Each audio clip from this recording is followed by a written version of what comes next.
The moving bed filter, or the fluidized bed filter, is a type of filtration that seems on the surface like it can be incredible, but there are some serious downsides to it.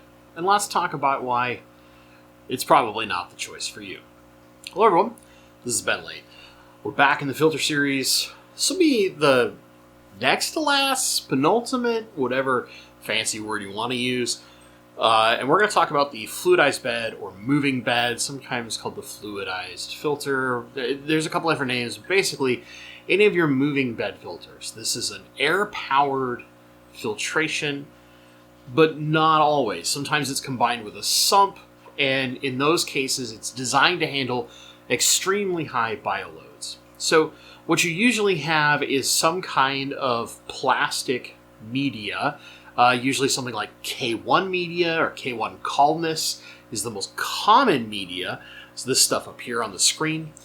But you can also have a few options. An example would be there are some like sponge type medias that can be used in fluidized bed. But what you're really trying to do is in a chamber of the filter, whether it's a sump or an internal filter within the tank, you have air tumbling this media. And it tumbles and tumbles and tumbles, and what happens is the media ricochets off of itself. It kind of naturally cleans itself through that friction of interaction, creating a highly oxygenated environment and thus heavily aerobic bacteria. Now that aerobic bacteria is really good at turning ammonia into nitrite into nitrate. Here's the problem. There's a number of negatives with this particular type of filter, and why it might not be as amazing as you think when compared to other versions of filtration, whether air-powered or in the case of the really large fluidized beds, something like a proper sump filter. So let's start with the simple part. Let's say you're going to put a fluidized bed filter into something smaller, and your first instinct is probably something like the ZIS, the ZIS moving bed filter, right?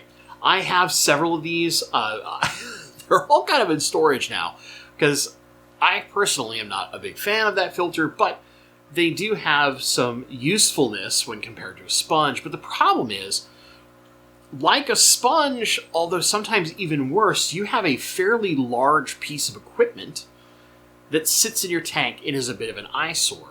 And unlike a sponge, usually because of the amount of volume of media you need to make that filter effective, you actually end up needing significantly more space. And if you're trying to use this for more than just purely biological filtration, if you're trying to use a mechanical filtration, you're going to have even more stuff underneath it to act as like sponge intakes. So like the ZIS, as an example, has that sponge that's on the bottom, then it has the fluidized chamber above it, and it comes out. The big problem with something like this is it's a gigantic eyesore in your tank. And in order to make it smaller, what typically happens is you lose the effective function of that filter. So often, these things take up a lot more space than sponges, definitely more space than like putting a plenum or an under gravel filter in your system. And realistically, they're a bit more of a pain or eyesore than even something like the Madden filter, which takes up a big wall of your tank, right? Because instead you have this round thing full of usually a white plastic media. So it's hard to hide, and it really sticks out like a sore thumb. Now, there are DIY versions of this where you use like a pop bottle, and you'll have the lid, you'll have your air coming in, you punch a bunch of holes here to let water circulate in, and then you have more holes up top to let the air come out, and that helps the media sit and tumble. But again, like those more professional made versions like the ZIS, and there's a bunch of different versions that are kind of knockoffs or economical versions, whichever one you want to call it, that becomes even more apparent because you have this pop bottle sitting there with your white media, and you don't have, like the ZIS, where it's slightly tinted in order to try and hide it a little bit. So it becomes even more apparent. So if you're trying to do like a simple aquascape, but you're trying to stay a little more low tech, you have this thing that's going to stick out like a sore thumb. Also, because of the size of those smaller containers, the efficacy or the bio capacity of those filters ends up being significantly weaker. That's where you would start looking at the big brother, which is the sump version of a fluidized bed filter. Now, there's a number of phenomenal videos out there. There are a number of YouTubers including that guy out in Nova Scotia who have used them for a long time for very high bioload tanks. And this originally comes from like the wastewater treatment side of things, where these kind of things were originally used, and that is the K1 media specifically. Here's the thing. Like a sump, it requires a really large amount of media. But unlike a sump, you could use a sump with almost exclusively things like foam and Metalamat and not a lot of expensive professional media. You could do something like simple lava rock. But in a fluidized bed, you need that lighter media to tumble in the water. So you basically are forced to buy specific media, and if you really want to do it the right way, you're looking at K1 calmness, which is not cheap. So you're taking an already kind of expensive filtration style, the sump, and you're putting a lot of very expensive media in it. Now, of course, the benefit is it has a high biocapacity when done in this fashion. But the cost is a lot. So unless you're a truly like dedicated monster fish keeper, it's probably not something you want to look into. Similarly, again, with those larger versions, and even the smaller ones to extent, although it's much easier to control, you need a high volume of air moving this huge lot of media around. Now, in those smaller systems, they don't need a lot, but they typically need more than smaller sponge filters. So if you're trying to get lower quiet flow, that's a little harder. One of the common complaints that came out with that Zis filter in particular, the Zis moving bed, was they're loud. It takes a perfect optimized water depth to get it to not be a fairly loud filter. And anytime you go under that or above it, it gets loud quickly. So one of the problems that a lot of people run into with that particular type of filter is noise. Now, a sump is going to take away a bit from that noise. You have these dedicated chambers, but you're still using a high volume of air inside an open chamber, and that will inevitably cause more noise. Typically, more so than just the pump action, because you can silence all the water coming down into the sump, and the pump pushing water out is relatively quiet. But now you need this open chamber with high volumes of air moving and churning all this media about. That can get kind of loud. And more importantly, the level of air pump you need to move that much media also can be kind of loud. The last thing I want to talk about as a negative, it's kind of short, admittedly. Other than like a kind of the eyesore, and they're not necessarily the best level of biocapacity until you get to the really big sump versions, there's not a huge number of negatives with this particular filter.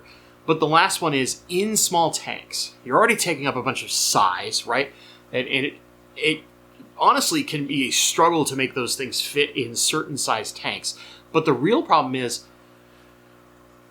they don't do mechanical filtration very well. I will say this. I have gone into stores that use just those types of filters, and you can see particulates and stuff floating in the water constantly. They don't water polish worth beans. So if you want that clearer water, and I've had somebody recently comment like, you call that water crystal clear? For a lot of people, that's the level of clarity in some of my tanks that you're going for, like Fallen Forest and things like that.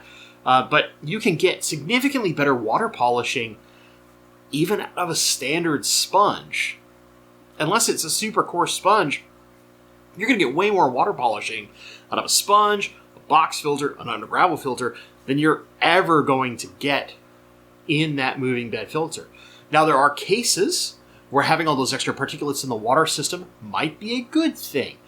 But for a lot of us, unless we're looking at a very specialized application, we want clearer water. We want to be able to see our fish very cleanly, see our plants not have things floating around and particulates that just looks kind of weird, right?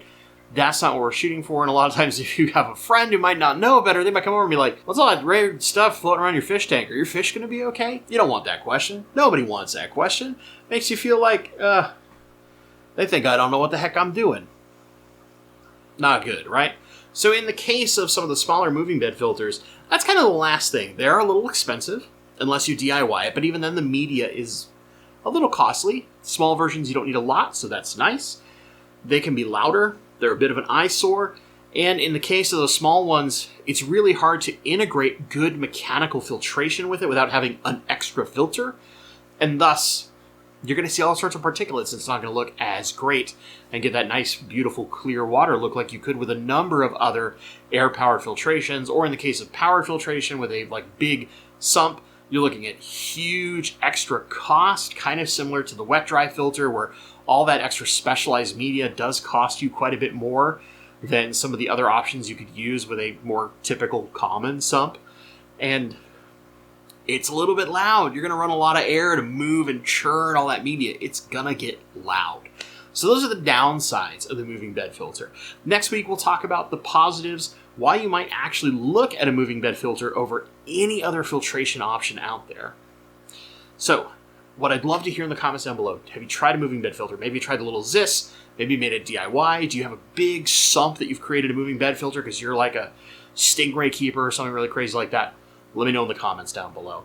If you've enjoyed this video, please give it a thumbs up. Really helps the old YouTube algorithm gods to help your local neighborhood friendly fish crazy person. And if you're not subscribed, consider subscribing. Maybe ring that little notification bell. Again, really helps the YouTube algorithm, and it's completely free. As always, my friends, thank you so much for watching, and stay awesome.